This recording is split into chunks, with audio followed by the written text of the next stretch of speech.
অবস্থায় মৃত্যু কত ভালো লাগে শুনতে।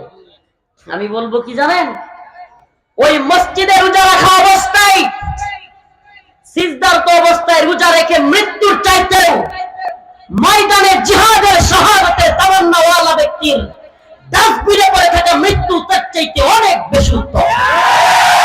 সুবহানাল্লাহ। ময়দানের মৃত্যু। আল্লাহুম্মা রযুকনা শাহাদাতান ফি সাবিলিক। আল্লাহ আমাদের সবাইকে শহীদ হিসেবে কবুল করুন। শহীদের মর্যাদা কি জানেন? আলোচনা ভিন্ন দিকে ছিল, ঠিক হইছে নি? আমি মেইন আলোচনায় চলে যাই। যে কথা বলতেছিলাম, আচ্ছা শহীদের মর্যাদাটা বলেই ফেলি। শহীদ যে হবে, রাসূল সাল্লাল্লাহু আলাইহি সাল্লাম বলেছেন, মৃত্যুর যন্ত্রণা তো সবাই জানেন নাকি? মৃত্যুর যন্ত্রণা, সাকরাতুল মাউত। এই মৃত্যুর যন্ত্রণায় এমন ছটফট করে মানুষ, জীবন্ত একটা হাসি আছে না, হাসিকে জীবন্ত টাইনা চামড়াগুলো খসাইলে যেমন কষ্ট হয়, তার চাইতেও মৃত্যু যন্ত্রণা আর অনেক বেশি হয়। অথচ হাদিসের মধ্যে এসেছে, শহীদ যে ব্যক্তি হবে দ্বীনের পথে, যে মৃত্যুবরণ করবে, আল্লাহর রাস্তায় জীবন দিবে।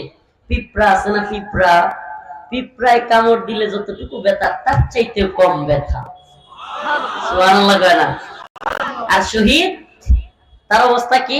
মৃত্যুর পরেই তার যে বারজাখি জিন্দেগি এটা নাই, সে সরাসরি জান্নাতের সবুজ পাখির মধ্যে আল্লাহ পাক ঢুকায়া দিবে। এই সওয়াল জবাব এটা শহীদের লগে কাম বাজছে না। শহীদের সাথে এগুলোর কাম নেই। তার আত্মাটা একটা জান্নাতি সবুজ পাখির মধ্যে ঢুকায়া দিবে।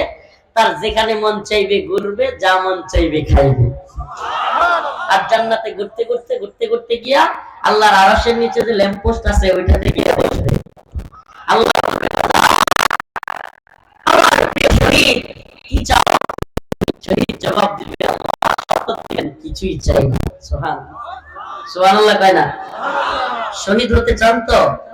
এইগুলো না হইব মুমিনের সফলতা। এ ভাই, ঈমানদার লোক এলাকায় 10 কাঠা জমি কিননের দান্দা, এটারে মনে করবো বড় লুহি।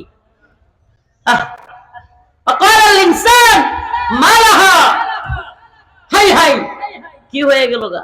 ইযা যুলজিলাতিল আরদু জিলজালাহা ওয়া আখরাজাতিল আরদু আথকালাহা। হাই হাই, মানুষ বলবে সূরাতুল জিলজাল খুলেন, আল্লাহ পাক দেখেন কি কয়, ইযা যুলজিলাতিল আরদু জিলজালাহা ওয়া আখরাজাতিল আরদু আথকালাহা ওয়া ক্বালাল ইনসান মা লাহা। যখন একটা কম্পন আসবে, পৃথিবী কম্পিত হয়ে যাবে, ওয়া আখরাজাতিল আরদ আথকালাহা, জমিন তার মধ্যে যা ছিল স্বর্ণ অলংকার টাকা হীরা গয়না সব বের করে দিবে, সব উঠতে থাকবে মানুষের সামনে। কি করতে থাকবে? উঠতে থাকবে। মানুষ হা করে তাকায় থাকবে আর বলবে ওয়াকালাল ইনসান মা লাহা, আই হাই এগুলো কি হইলো? এই স্বর্ণ উঠতেছে, টাকা উঠতেছে, এগুলোর কারণে আমার ভাইরে মারছিলাম, হাই হাই এই টাকা পয়সার কারণে আমার ভাইকে আমার বাবার সাথে খারাপ আচরণ করছিলাম।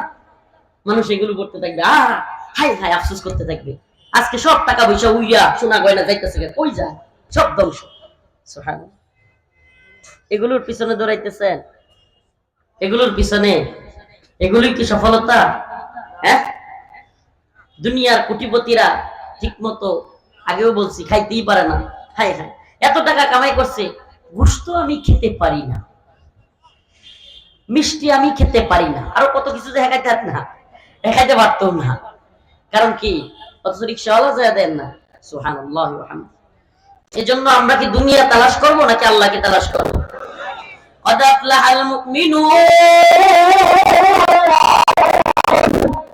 الذين هم في صلاتهم خاشعون। আল্লাহ রাব্বুল আলামিন বলেন, ও দুনিয়ার মুমিন বান্দা, সফলতার একমাত্র পথ হলো নামাজ। কি পথ? নামাজ পড়েননি আপনারা? রাসূল বলেছেন, মান তারাকা সালাতান ওয়াহিদান মুতাআম্মিদান ফাকাদ কাফারা। যে ব্যক্তি এক ওয়াক্ত নামাজ ইচ্ছাকৃত পরিত্যাগ করলো, সে কুফরি করলো। কুফরি নাউজুবিল্লাহ।